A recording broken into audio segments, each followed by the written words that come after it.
Сигурно сте слушнале за оној критичен јас на Балканот. Образованието едноставно не ги подготвува младите за работните места кои доаѓаат. Но, што ако решението е веќе тука, пред нас? Денес зборуваме за учењето преку работа, еден модел кој има потенцијал да ја трансформира нашата економија, создавајќи вештини таму каде што се најпотребни, директно во компаниите. А за да ја разбереме целата слика, ќе се потпреме на сознанијата од еден многу важен проект – Балканската соработка за учење преку работа. Ова што ќе го видите не е само теорија. Овој извештај ги собира реалните искуства од 4 земји, што ни дава една навистина уникатна регионална перспектива. Па, што всушност е тоа учење преку работа? Или како што често се вика WBL. Замислите го како совршен спој. Од една страна имате теоријата од училницата, а од друга праксата во вистинска компанија на вистинско работно место. Учениците не само што читаат за работата, тие буквално ја работат и стекнуваат вештини уште пред да ја земат дипломата. Сега, она што ги прави овие препораки толку мокни е од каде доаѓаат. Ова не е некоја академска вежба. Ова се сознанија од над 950 луѓе директно вклучени во целиот процес. Луѓе од терен. А кои се тие? Ајде да видиме. Погледнете ја оваа распределба. Веднаш се гледа дека се слушнати гласовите на сите клучни играчи, од училиштата кои се речиси 40%, па се до работодавачите, менторите, па дури и креаторите на политики. Токму оваа сеопфатност ни гарантира дека имаме целосна 360 степенска слика за предизвиците и секако за можностите. Еве што ќе поминеме во следните неколку минути. Прво, ќе се соочиме со трите најголеми пречки: проблемите со управувањето, предизвиците во соработката со бизнисите и прашањето за атрактивноста. А на крајот ќе го видиме и конкретниот патоказ, кој нуди јасни решенија. И така, да почнеме со првата голема пречка која е системска. Се работи за тоа како се менаџира целиот процес и, уште поважно, дали вештините што се учат се оние кои навистина му требаат на пазарот. Мислам дека овој цитат од еден од учесниците во истражувањето совршено го доловува проблемот. Значи, постои волја, постојат компании спремни да помогнат, ама недостасува јасен, координиран систем. Оваа фрагментација, ова работење на своја рака, создава огромна конфузија и за училиштата и за бизнисите. А проблемот оди уште подлабоко.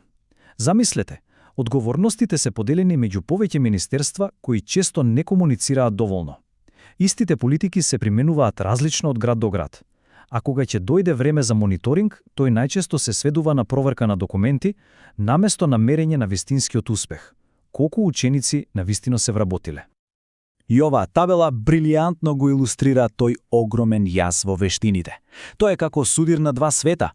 Од една страна, образовниот систем нуди програми кои често се застарени, со преголем фокус на теорија. Од друга страна, пазарот на трудот бара практични вештини, способност за тимска работа, комуникација и особено дигитални и зелени вештини кои се клучни за иднината. Но дури и да ги имаме најдобрите наставни програми на светот, системот не може да успее без својот клучен партнер – бизнис секторот. И токму тука лежи вториот голем предизвик. Повторно, гледаме дека волјата постои. Работодавачите ја гледаат вредноста, ама се соочуваат со нејасни правила, со огромен административен товар и со недоволна подршка. Ова особено ги погодува малите и средни предпријатија, кои, да не заборавиме, се столбот на економијата на целиот Балкан. А пречките се навистина многобројни. Од комплицирани процедури и нејасни финансиски поволности, па се до недостиг на обука за самите ментори во компаниите. Кога еден бизнис треба да потроши повеќе време на пополнување формулари, отколку на обука на ученикот, тогаш системот очигледно има проблем.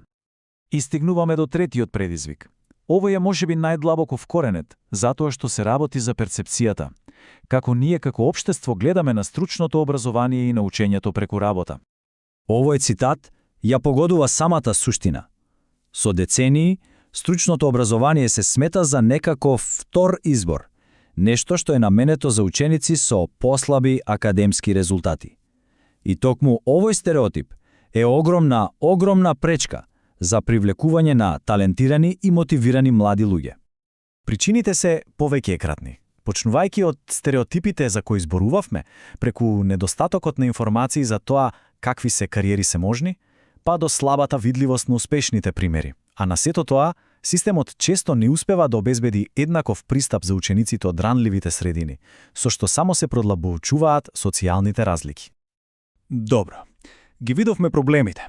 Тие се сложени и меѓусебно поврзани. Но добрата вест е што извештајот не застанува тука. Тој нуди конкретен и практичен акцијски патоказ за тоа како да се придвижиме напред сите заедно.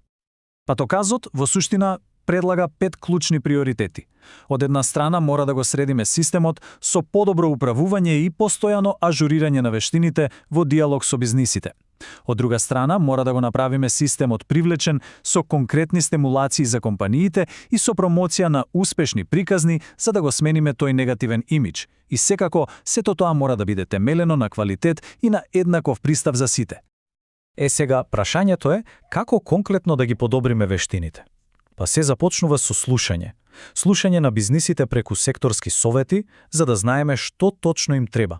Потоа, тие потреби, особено дигиталните и зелените вештини, ги интегрираме во секоја програма. И за да се случи тоа, мора да инвестираме во луѓето, односно да ги обучиме менторите и наставниците кои го водат целиот процес. И она што е многу важно е дека ова не е само некоја локална иницијатива.